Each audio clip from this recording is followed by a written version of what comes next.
Alors, monsieur, ce qu'on va faire, je vais vous faire une l'échographie de contrôle Ouais. pour voir est-ce qu'on en est Ouais. après donc la greffe cardiaque, ok? D'accord.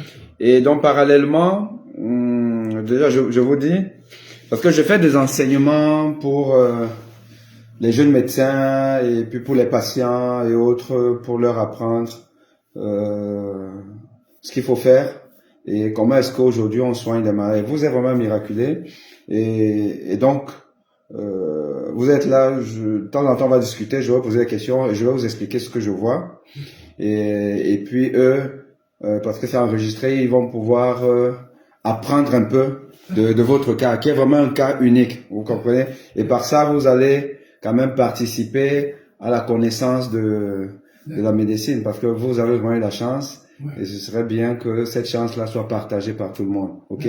Donc, je vous fais l'échographie cardiaque, et puis, chers internautes, chers amis, chers jeunes cardiologues, chers jeunes médecins d'ailleurs, je vais vous parler d'un cas clinique, un de mes patients que j'ai pris en charge depuis déjà quelque temps et qui est un miraculé.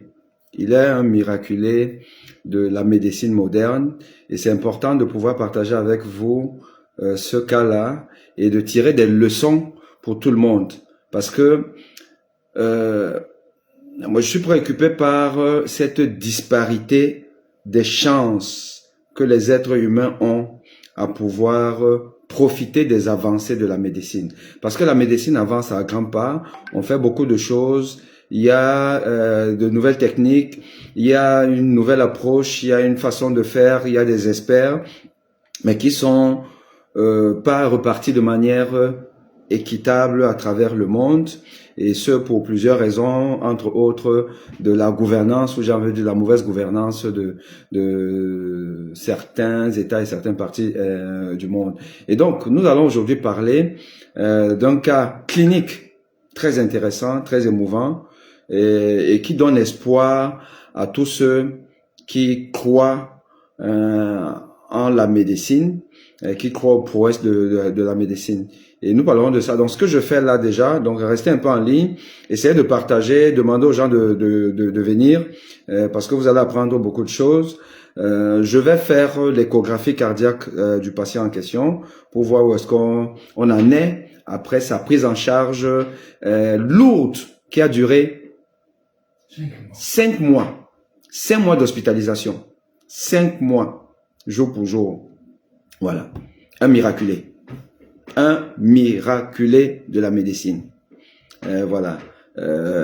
Et on est souvent content de voir ce genre de choses parce que c'est un patient que je n'ai pas vu depuis longtemps et en fait donc je savais pas qu'il était entre les mains des collègues experts, des savants, des sachants, des gens qui font des miracles dans le calme, pas dans le bling bling et pas à coup de milliards parce que on n'est pas milliardaire en médecine, mais pourtant on produit des milliards.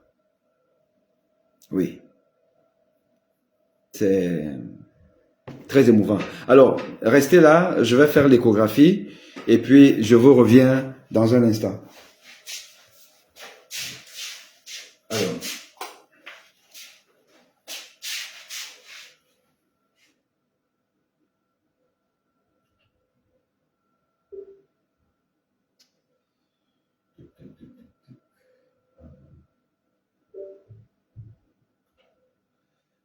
ce que je vais faire.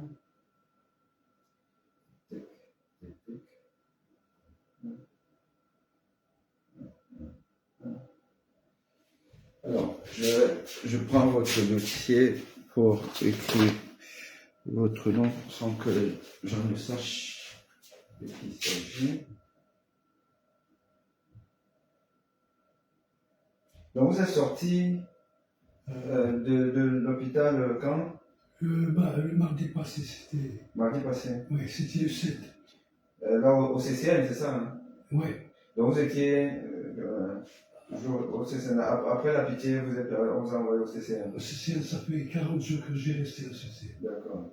Alors, la date de naissance... 18 janvier 68. 18... Attendez. 18 janvier 1900... 68.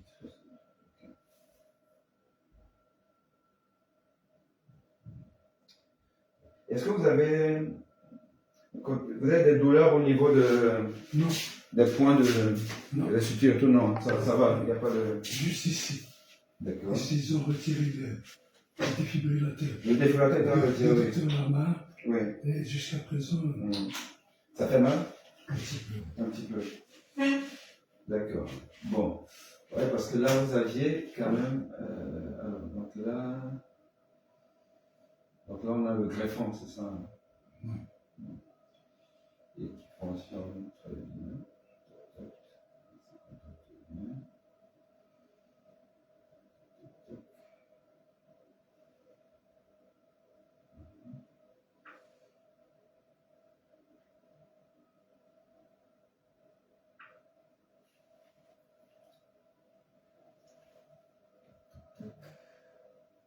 Et le traitement là, ça va ou il est lourd, vous supportez ça? Non, je supporte, mais il y a des médicaments qui sont... Qui manquent. Qui manquent? Oui. Des médicaments Par exemple, le Bactrim. C'est pour un mois, Oui. ils m'ont donné une boîte. Alors la boîte, il y a 20 comprimés. Ouais. Et la Zélix, il n'y a pas. Attends, il n'y a pas le Lazidix? Je ne comprends pas. En pharmacie, vous voulez dire? Non, dans l'ordre de l'os. Ils ont oublié. Ah, d'accord. Mais il y a Laurent, donc je vais vous refaire ça. D'accord.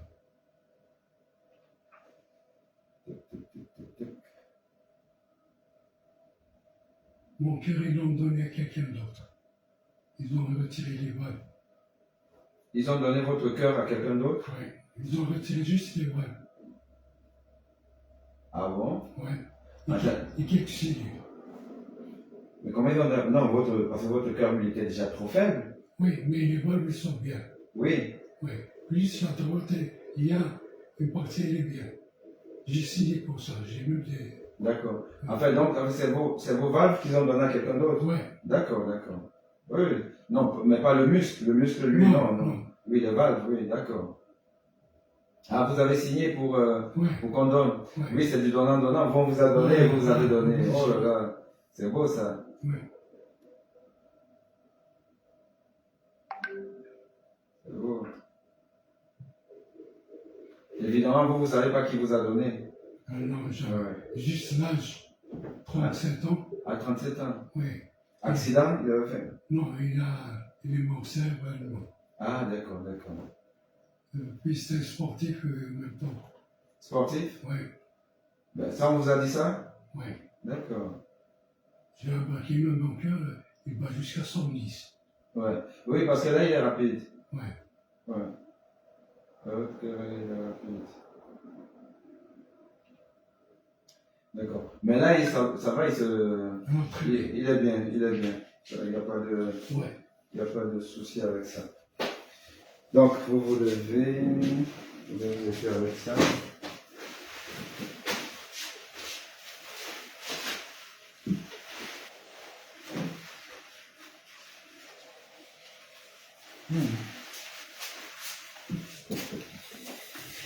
Ok.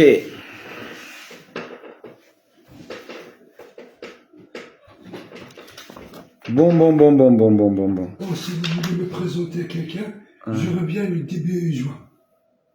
J'ai pas compris. Si vous voulez me représenter à quelqu'un pour voir ou pour discuter, je reviens ici parce qu'entre la biopsie et la biopsie, je viens ici. D'accord. La biopsie le 22. Le 22. Après, ouais. 25 jours. Le 25 juin. Donc 25 jours. D'accord. Ça veut dire le 22, 8 jours. Le 16 comme ça, 16 jours. D'accord. D'accord. Alors, je vous parle donc d'un de mes patients qui a aujourd'hui 56 ans.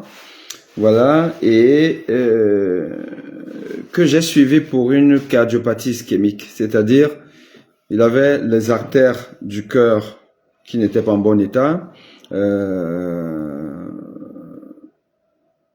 certaines artères avaient une lumière qui était rétrécie à cause des plaques de graisse qu'on appelle de l'athérome. Voilà. Et donc, certaines artères étaient si rétrécies que le sang ne passait pas bien pour pouvoir irriguer le muscle cardiaque.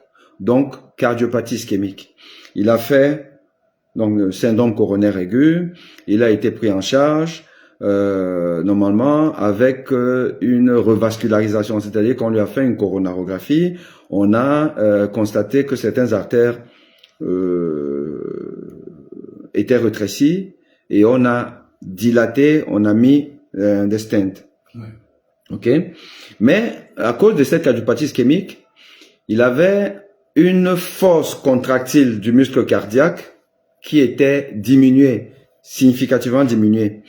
Et quand je le vois, parce que là, il va un peu partout, après à un moment donné, il se rapproche et puis je fais sa connaissance et je constate donc qu'il a une fraction d'éjection qui est restée basse, alors qu'il avait un défibrillateur, bon, qui n'a pas pour but de remonter la fraction d'éjection, c'est ce qui est vrai, mais il avait quand même un défibrillateur comme un airbag, parce que quand la fraction d'éjection est basse, on est susceptible de faire un emballement du cœur, donc faire une arythmie maligne, responsable de mort subite. Donc, on met le défibrillateur comme airbag pour que si le cœur s'emballe, allez, le défibrillateur va défibriller pour restaurer le rythme normal.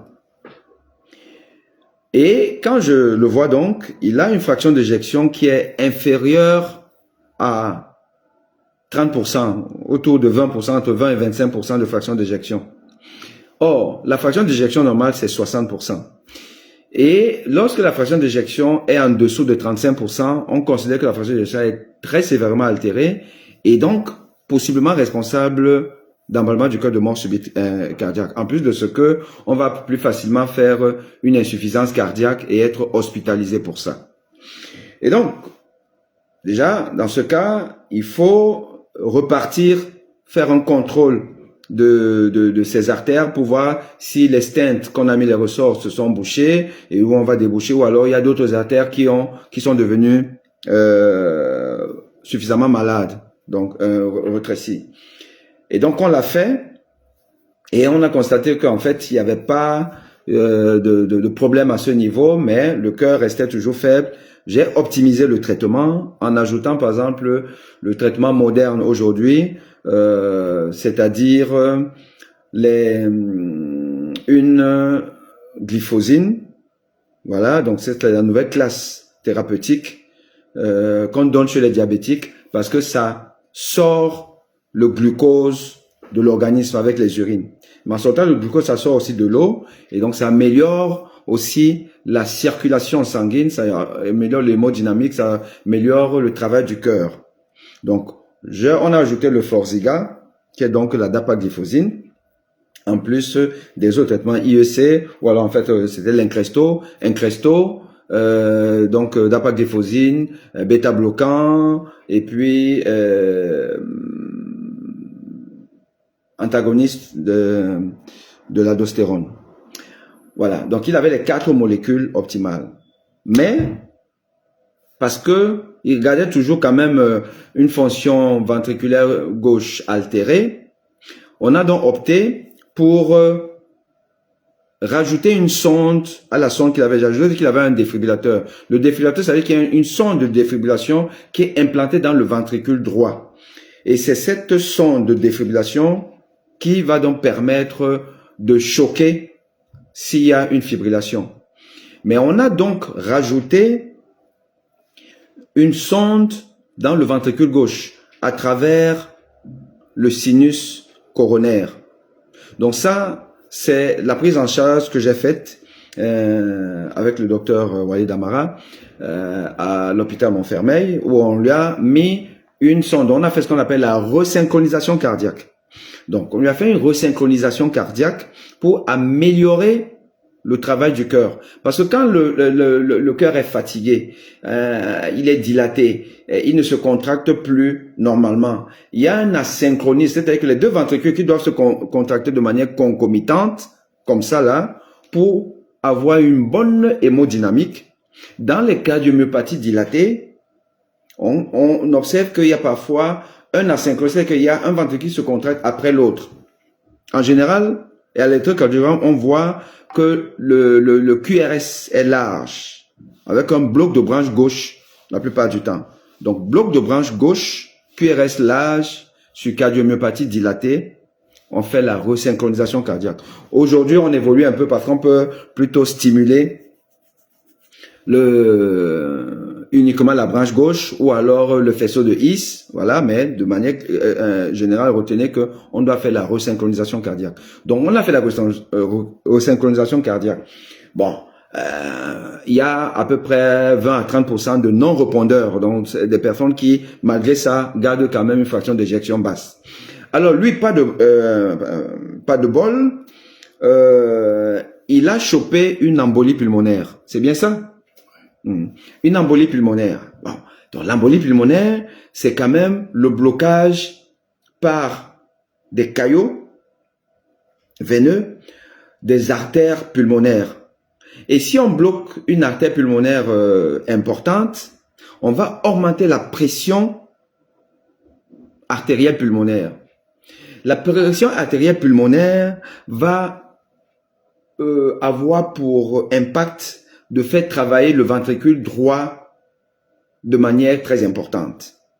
Donc, on aura une hypertension artérielle pulmonaire responsable d'une post-charge ventriculaire droite importante. C'est-à-dire que le ventricule droit, pour éjecter le sang dans les artères pulmonaires, va rencontrer un obstacle et donc le ventricule droit peut souffrir. Et le ventricule droit souffre beaucoup et facilement parce que le muscle du ventricule droit n'est pas très important.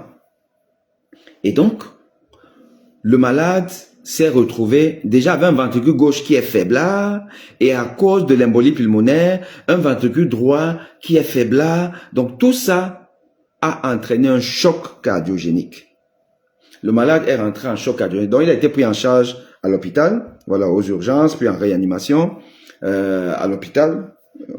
Voilà, pour choc cardiogénique. Prise en charge d'un choc cardiogénique avec plusieurs drogues, donc des toniques cardiaques, dobutamine. On a même donné le levosimendan, qui est donc un autre tonique cardiaque qui a des propriétés un peu particulières. Et donc, l'efficacité, bon, c'est discutable, on donne pas, toutes les études ne sont pas dans le sens, mais bon, parfois quand on n'a pas grand chose à faire, on fait quand même ça en sachant que ça a des effets aussi secondaires, voire délétères. Ça améliore l'inotropisme, donc c'est-à-dire la force du cœur. Mais parce que ça aussi, c'est un vasodilatateur périphérique, donc si ça dilate les artères périphériques, ça veut dire que ça diminue les résistances vasculaires. Et par mécanisme réflexe, il y a une tachycardie. Donc ça va entraîner une accélération du rythme cardiaque. Qui dit accélération du rythme cardiaque dit même consommation de l'énergie du muscle cardiaque, qui lui doit travailler en économie. Parce que quand on a une insuffisance cardiaque, la réserve énergétique du cœur est faible. Et donc le cœur doit travailler en économie pour ne pas dépenser trop son énergie et d'ailleurs régénérer cette énergie le plus rapidement. C'est pour cette raison que les bêta-bloquants sont entre autres utiles, efficaces. Parce que les bêta-bloquants vont ralentir la fréquence cardiaque, donc diminuer la consommation énergétique du muscle cardiaque qui lui-même déjà est paresseux. Et donc va se reposer et pourra être donc reboosté. Donc le levosimendan a quand même cet effet délétère d'entraîner la tachycardie, d'entraîner une hypotension artérielle. Or, des malades comme ça, là déjà, je vous ai parlé du choc cardiogénique. Quand il y a un choc cardiogénique, c'est que la tension est basse. Donc voilà, c'est-à-dire que le malade était tellement dans une situation compliquée que on donne des drogues, ben on est vraiment sur... On va arriver à ça. On est vraiment marché sur les œufs. Parce que Ce médicament, ça a un effet positif, mais ça a aussi un effet délétère, et on donne ceci, on donne cela. Donc, la réanimation cardiologique est quelque chose de parfois très compliqué. Voilà. Donc, on donne ça, mais donc, le malade reste toujours quand même très fragile, limite, on n'a plus rien à faire. Alors, dans ce cas, qu'est-ce qu'il faut faire? On peut mettre une assistance mécanique du cœur qu'on appelle l'ECMO, donc qui est ce dispositif qui va prendre le relais et va essayer d'aider le cœur à travailler. Voilà. Et donc, c'est une prise en charge invasive faite par des équipes spécialisées, et en l'occurrence en Île-de-France, donc c'est l'école Paris et sa couronne, il y a des centres où on peut poser ce dispositif qu'on appelle l'ECMO, par exemple la Pitié-Salpêtrière, et l'équipe de l'ECMO de la Pitié-Salpêtrière a été appelée. Donc, on passe par les grosses voies artérielles de l'aine, donc c'est-à-dire les fémorales, les artères fémorales, iliofémorales. On passe par là pour mettre donc le dispositif, qui est un dispositif lourd, mais qui peut être compliqué, et ça a été compliqué chez le patient, hein, puisqu'il y a eu des complications hémorragiques au niveau donc de la hanche gauche, voilà, et qui a nécessité d'une intervention chirurgicale pour faire une hémostase chirurgicale, parce qu'effectivement donc l'artère, il faut savoir que quand l'artère est blessée, ça peut aller vite, voilà. Donc il a perdu beaucoup de sang, il a eu beaucoup de culots globulaires pour remplacer, donc 8 kilos, il a eu du plasma frais, il a eu vraiment beaucoup de dérivés sanguins pour essayer de le stabiliser avec ce dispositif, et on l'a transféré à la Pitié-Salpêtrière. Donc du centre hospitalier Montfermeil à la Pitié-Salpêtrière a été transféré. Et donc transféré en réanimation. Et chance pour lui,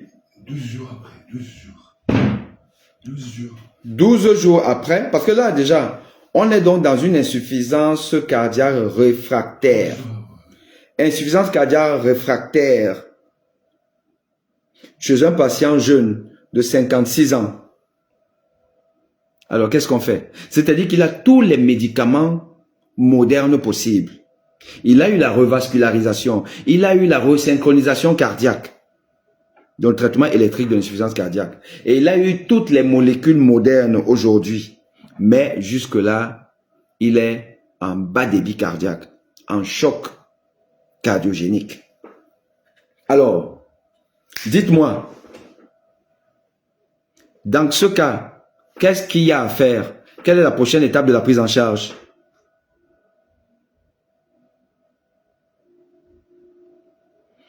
Le grand D'Angelo, bonjour docteur, pourquoi est-ce que la plupart des Africains ont le cœur un peu volumineux que la norme? Bon, je répondrai à ça après. Répondez déjà à ma question. Bonjour docteur, j'ai cassé mon fémur en jouant le ballon. Est-ce que je masse à l'eau chaude et je mets le small biscuit sur ça?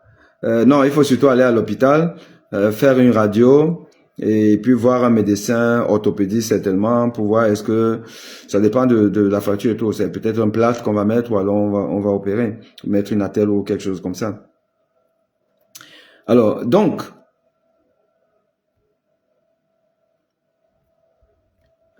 ici, là, qu'est-ce qu'on fait?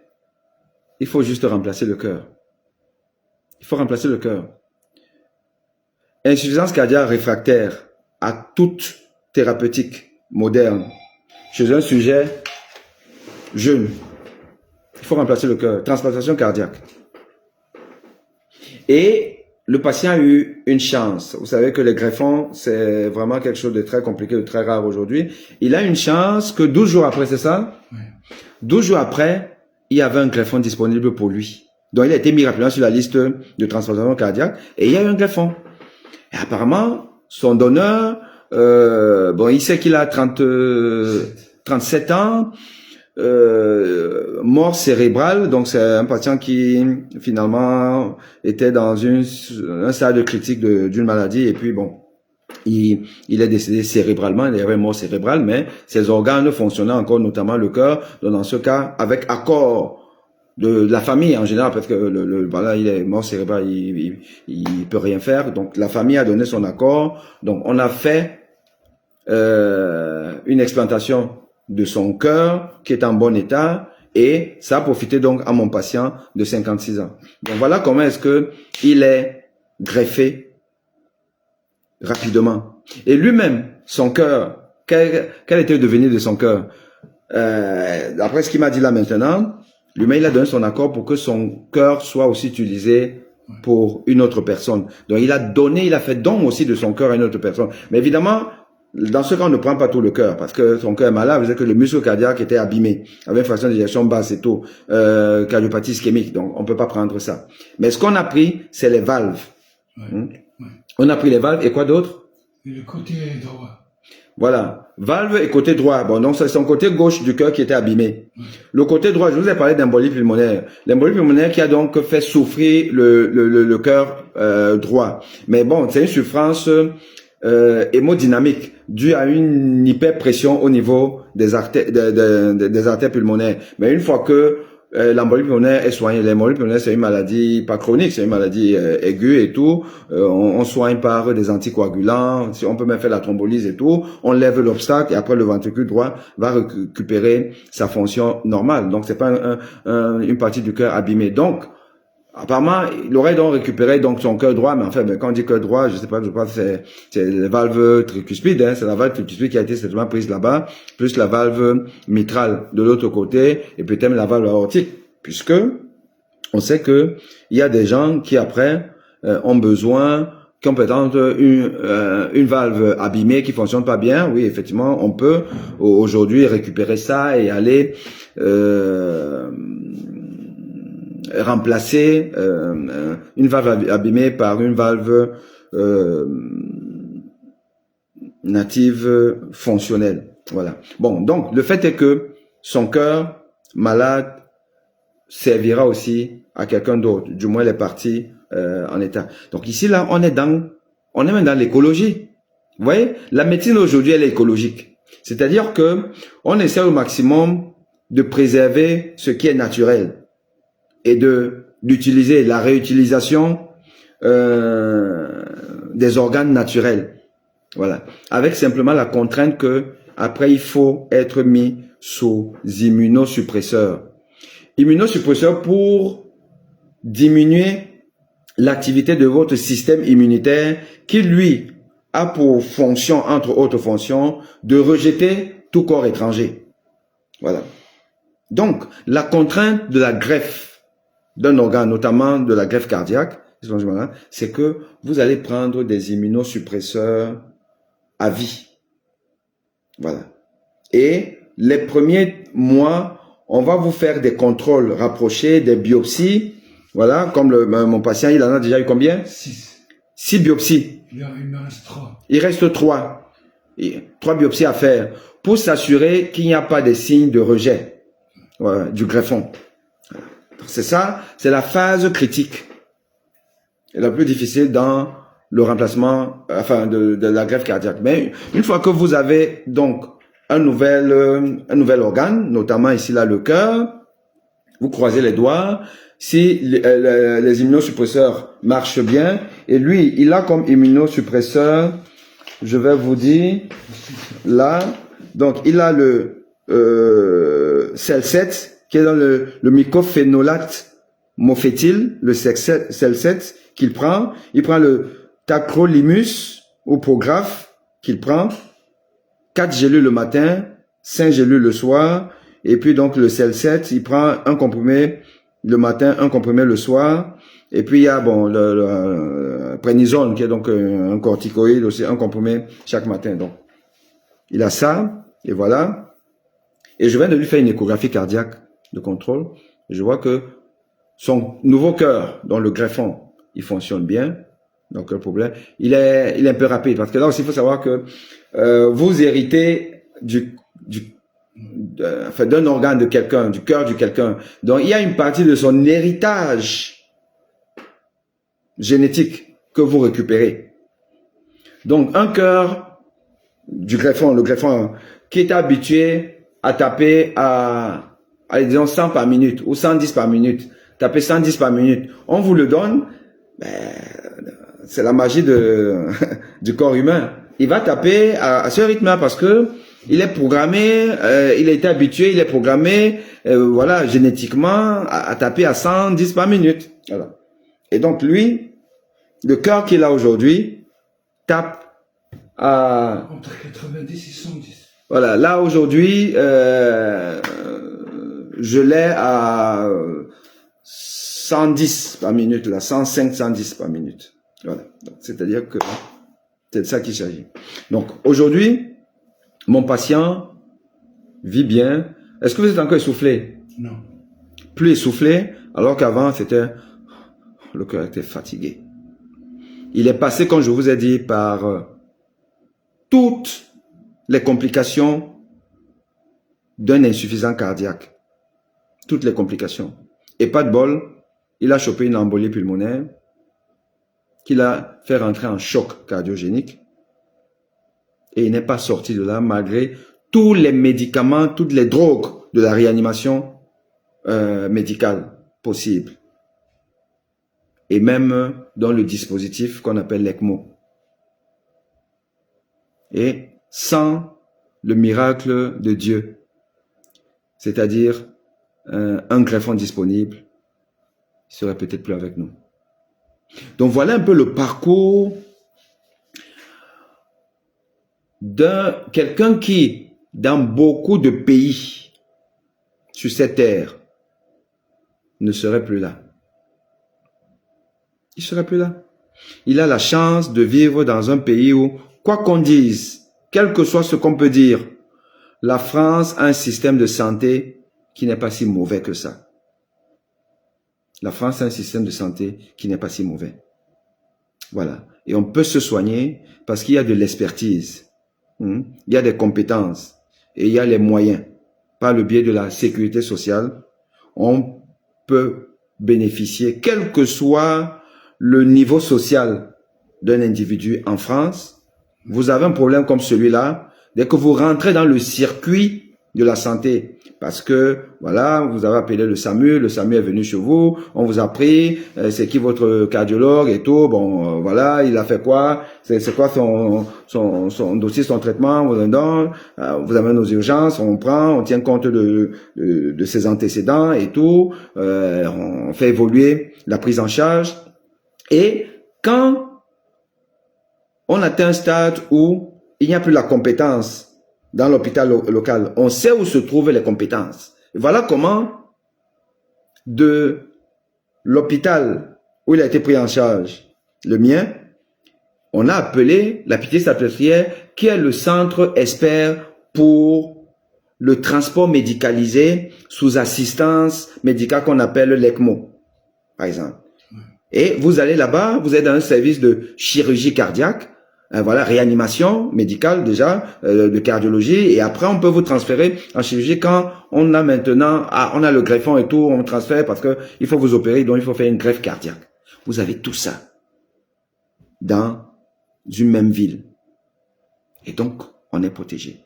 Et cette prise en charge, qui est coûteuse, déjà par la formation du personnel, c'est qu'il faut à toutes les échelles des compétences. Et il faut former des gens. Et former des gens au jeu dans le monde, c'est pas la chose la plus compliquée. Par le biais des coopérations ci et là, chaque pays, et là maintenant je m'intéresse particulièrement aux Africains, à l'Afrique, d'où nous venons. Parce que nous sommes ici là, parce que l'Afrique a failli, parce que les dirigeants africains ne font pas ce qu'il faut faire. Les médecins même ne font pas ce qu'il faut faire, parce que il revient aux médecins de réclamer de leurs dirigeants les moyens pour travailler, les moyens pour se former. Il revient aux Africains, il revient au peuple africain de le faire. C'est pas compliqué.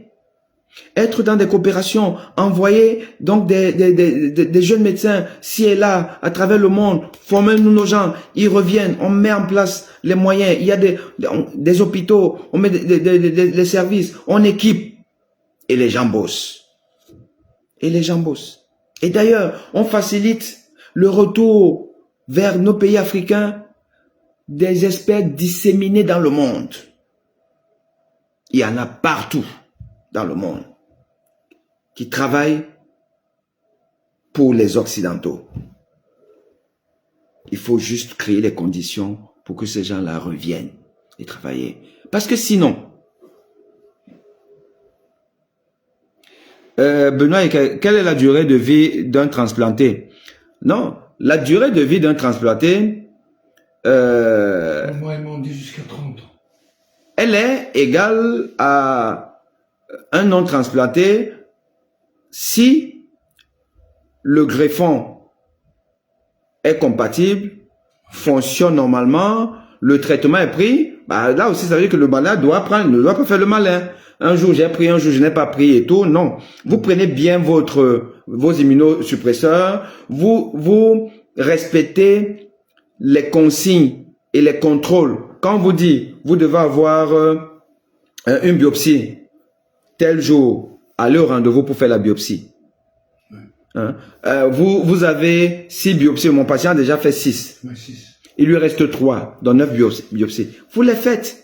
Parce que les médecins compétents vont voir, analyser la biopsie, est-ce qu'il y a des signes de rejet ou pas, voilà. Vous allez à vos consultations, là le malade il est venu me voir, alors qu'en fait il aurait pu se dire bon, j'ai été à la Pitié, j'ai été partout, on m'a soigné, bon maintenant j'ai un autre cœur, basta. Mais il a pris rendez-vous, il est venu me voir et je prends connaissance de tout ce qui lui est arrivé depuis 5 mois.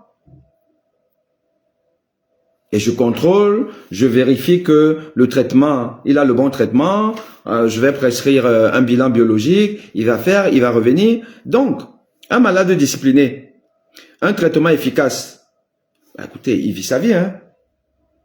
Et il va vivre longtemps.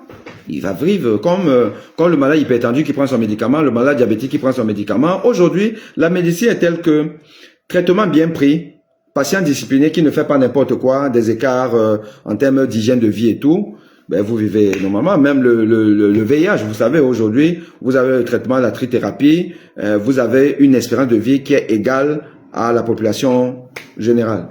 Voilà, c'est de ça qu'il s'agit.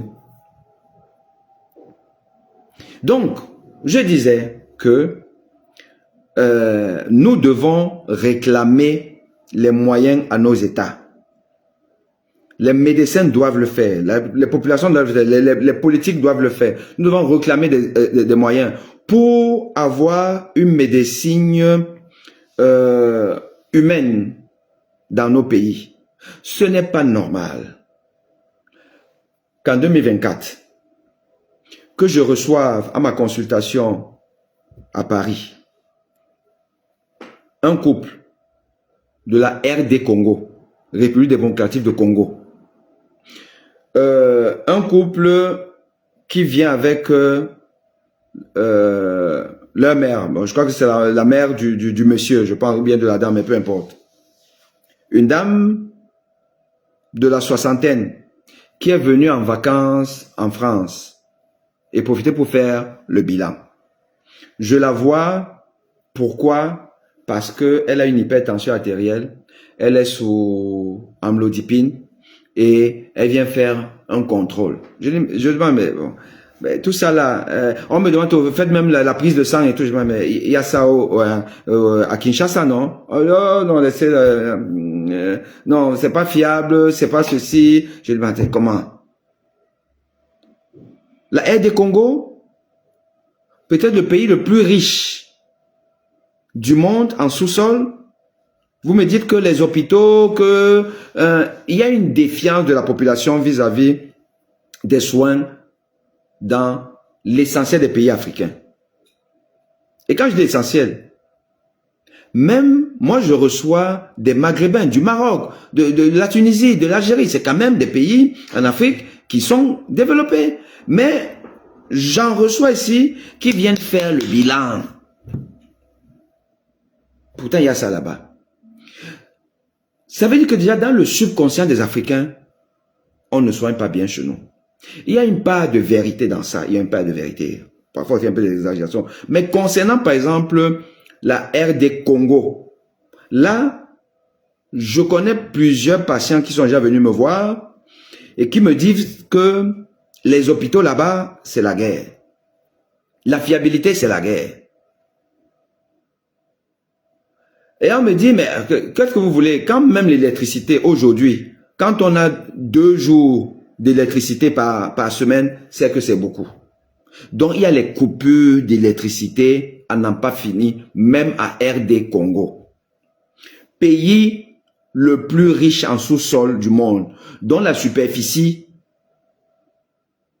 et la population ferait de ce pays-là un Eldorado. Je leur dis que, mais attendez, dites-moi un peu. Mais Tshisekedi, il n'est pas parti au Belgique, lui va, vous l'avez même réélu, on me dit que on laisse tomber tout ça là. Donc la situation à RD Congo, la situation économique, aujourd'hui, la qualité de vie du citoyen congolais n'a pas évolué. Mobutu est parti depuis déjà des décennies, Kabila est même venu, les 2 Kabila. Maintenant Tshisekedi, rien n'a changé. On s'enfonce avec des coupures d'électricité sur plusieurs jours. Mais quand on voit Tshisekedi, toujours bien habillé, les beaux discours avec Macron, ci et là, et tout ça là, on se dit que il y a quand même quelque chose qui va, mais apparemment non. Et je pose la question, mais dites-moi un peu, avec cette situation-là, nous on a vu les footballeurs congolais, lors de la demi-finale contre la Côte d'Ivoire, faire le signe de protestation sur ce qui se passe au Kivu, Nord Kivu, voilà, à Goma et autres. Et les artistes, ils font quoi? On sait que quand on parle de Congo, on parle de musique. On parle de sap et de musique. Les sapeurs font quoi? Dans leur défilé là, il ne peut pas avoir des moments de contestation. Les musiciens, les Kofi Olomide, les Fally Poupa, les Ferrogola et consorts, ils font quoi? On connaît des chansons de ces gens-là, des opus, qui décrit la décrépitude d'une société qui n'a jamais pu décoller, alors que les Belges sont partis de là depuis déjà des siècles. Et qu'aujourd'hui, on semble nous dire qu'il y a la démocratie avec l'élection et la réélection de Tshisekedi. Mais rien n'a changé. Comment les Africains se débrouillent pour maintenir la pauvreté dans leur pays immensément riche? Comment on fait? Comment on fait pour que le Congolais qui vit au Congo, il a déjà 80% de malchance de décéder pour une bricole? Et que s'il a donc un problème sérieux comme mon patient, là, c'est clair qu'il n'a aucune chance. Pourquoi dans ce monde-ci, tout un continent comme l'Afrique, quand vous naissez et vous vivez dans ce pays-là, vous êtes déjà de facto malchanceux. Si vous avez une maladie compliquée, vous mourrez. Mais l'Afrique est plus riche que l'Europe. Le Congo est plus riche que la France. Mais le Congolais, pour une petite entorse, va mourir. En France, oui, c'est vrai, on peut mourir pour... Il y a des aléas, ça peut arriver. Mais quand vous avez une maladie sérieuse en France, vous avez les chances d'être vivant. Quand vous avez des maladies, ce qu'on appelle les maladies rares, il y a des centres de référence pour des maladies rares. On finit toujours par découvrir et vous mettre sur un protocole, mais c'est un protocole de recherche. Vous avez une chance d'être en vie. Peuple africain, réveillons-nous. Sans offre de soins,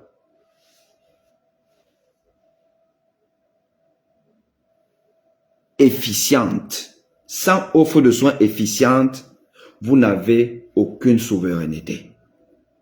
Parce que vos dictateurs se soignent en Occident. Et vous-même, pour bénéficier de ces évacuations à tête chercheuse, vous êtes obligé de vous soumettre. Donc, ces dictateurs font de la du rationnement de celui qui a le droit d'être soigné décemment. En France, tout citoyen en France, même les gens qui n'ont pas les papiers, qui bénéficient de l'AME, aide médicale d'État, vont avoir la même prise en charge que mon patient a eu. Je vous ai parlé de la coronarographie, angioplastie, mise de stent, défibrillateur, resynchronisation cardiaque, ECMO, jusqu'à la transplantation. C'est-à-dire qu'on ne peut pas faire mieux. Il est là. Mais il n'est pas riche, hein. C'est pas qu'il a des milliards. Algérien. Et il est d'origine algérienne, c'est ça? Ouais. Ouais. On fait toujours ça là, on insulte même. Vous savez que moi et la France, je vais être sur eux, ne vous inquiétez pas, je vais être sur la France parce que c'est eux qui foutent le bordel chez nous là-bas. Mais, de l'autre côté, nous profitons ici là de ce qu'ils ont pensé, même si c'est avec nos richesses. Oui. Mais, étant ici là, nous profitons de ça. Mon patient, c'est un Algérien. Mais vous allez voir même un Algérien Camerounais qui n'a pas les papiers, il va arriver 3 mois après, bon, il rentre dans les conditions pour avoir l'aide médicale d'État. Il aura exactement la même prise en charge. Vous n'arrivez pas à l'hôpital, on dit, tu as combien, machin, tu as quoi là? Non, tu as l'aide médicale d'État, on ne te soigne pas. Non, non, non, ça n'existe pas. C'est ce qu'on appelle l'accès équitable aux soins. Mais dans nos pays, c'est l'accès inéquitable. Parce que soit tu es très riche et tu peux avoir accès à des choses, et encore que quand on parle des choses, il y a un certain niveau de prise en charge qu'on peut pas avoir là-bas.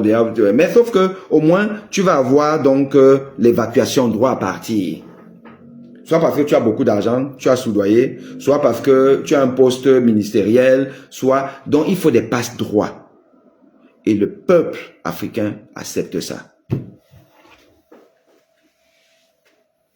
Bon, je vais m'arrêter là.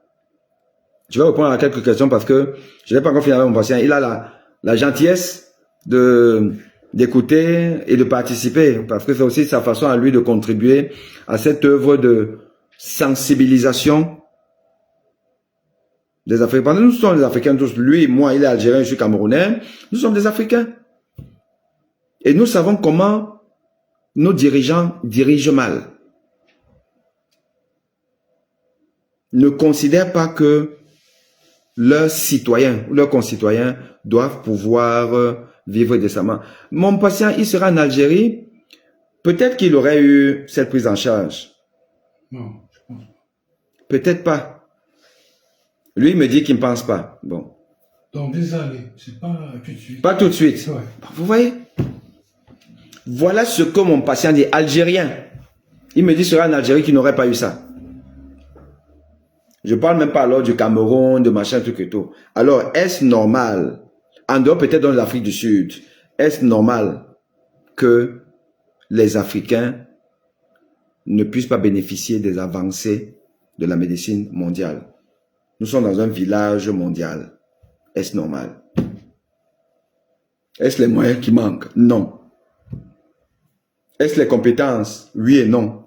Les compétences, ça se forme.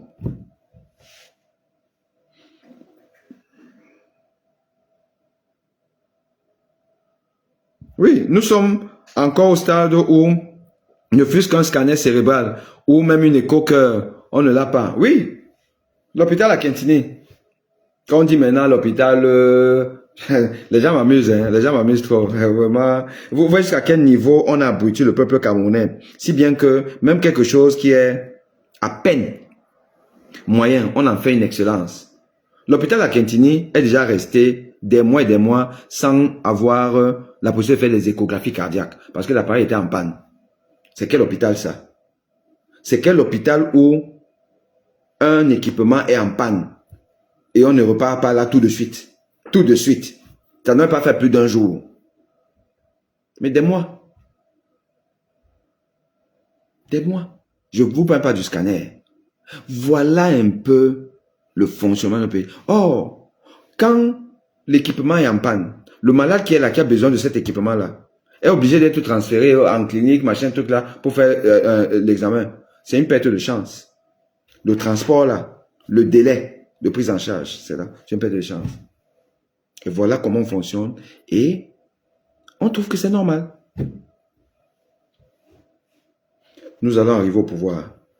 Et nous allons changer tout ça.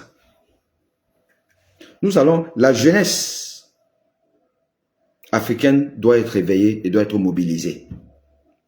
Elle doit être consciente.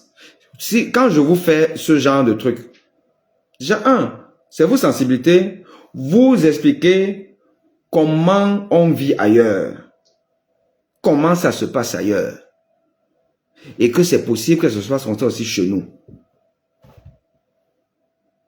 Ok les amis?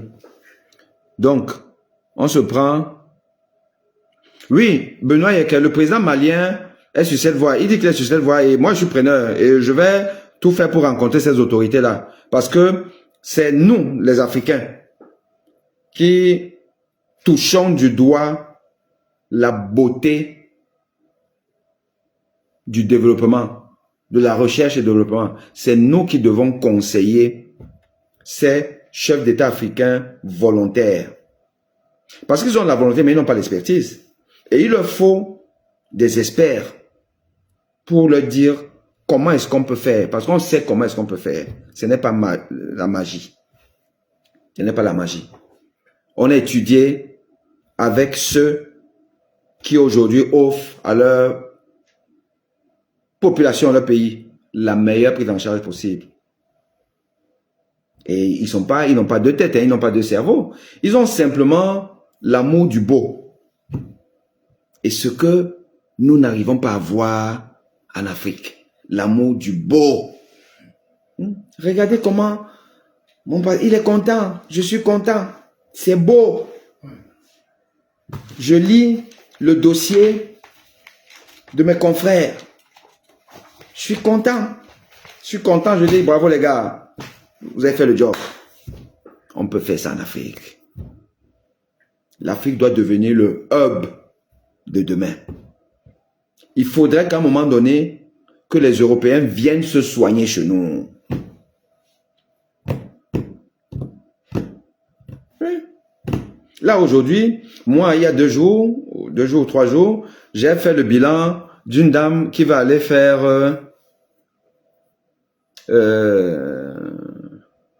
une chirurgie esthétique, je crois en Turquie. Oui, elle est en France. Elle fait son bilan préopératoire ici et puis elle va aller là-bas parce que c'est moins cher. Voilà. Ici, là, elle va calculer peut-être 10 000 euros. Là-bas, 2 000 euros. Ben oui. Mais, pourquoi elle va là-bas? Parce que il y a déjà une réputation. Les Turcs, c'est pas n'importe qui en médecine. Le tourisme médical en Turquie, on sait ce que c'est. Pourquoi? Parce qu'ils ont mis les moyens, ils connaissent et ils font bien à un coût réduit. Donc aujourd'hui, la France dépense même son argent pour eux. Parce que quand elle fait son bilan préopératoire ici, là, elle dépense l'argent de la sécurité sociale. Parce que c'est avec sa carte vitale et tout que, voilà, elle fait tout ça. Et après, elle va donner de l'argent là-bas. Vous voyez un peu ce que ça veut dire? Et c'est ça. C'est que les Turcs, ils ont compris que il faut être conquérant. Il faut conquérir le monde. Plein d'Africains vont se soigner en Turquie. Les Français maintenant, mais il y en a qui vont se soigner en Turquie. Vous savez, le monde est devenu multipolaire. Et chacun essaie de tirer un peu les avantages de ce monde global, ce village planétaire. Mais les Africains continuent à faire les feignants, machin truc, aller donner ailleurs. Tout bon. Les Maghrébins, ils ont encore la chance que beaucoup de nos pays à mauvaise gouvernance, l'Afrique subsaharienne, là, ils vont se soigner au Maroc, en Tunisie, bon, peut-être un peu moins en Algérie, mais Tunisie, Maroc, il y a plein de cliniques là qui reçoivent des gens, donc ils font leur business médical. Donc, ça veut dire qu'au moins, la médecine là-bas est quand même beaucoup plus évoluée qu'en Afrique subsaharienne. Mais maintenant, il va donc falloir que l'Afrique, toute l'Afrique, dans plusieurs pays africains, que la médecine soit telle que, moi que je reçoive ici là, un Français qui vient juste faire son bilan pour parce qu'il va aller au Cameroun, il va aller au Gabon, il va aller en Côte d'Ivoire, justement pour faire telle ou telle chirurgie. Et ce n'est pas compliqué. Ok les amis. Donc, alors vous, le seul rôle que vous avez, c'est de partager. Les gars, arrêtez, je veux bien, vous faites les commentaires là, tout, vous êtes gentils, mais moi, je fais ça pour vous, hein. C'est pour vous que je fais ça. Chacun de nous, on a un rôle. Mon rôle, c'est de sensibiliser, partager. Si je faisais un direct sur Ethofis là maintenant, j'aurais eu 200 personnes. Voilà. Mais c'est pas cela qui m'intéresse. Les gens qui m'intéressent, c'est ceux qui sont justement là. Même si vous êtes 10, ça veut dire que vous êtes sérieux. Vous comprenez les enjeux. Maintenant, faites votre rôle, partagez. Et c'est quand on va partager comme ça là, ça va faire une traînée de poudre et après ça va prendre. Ok les amis? À bientôt. Ciao.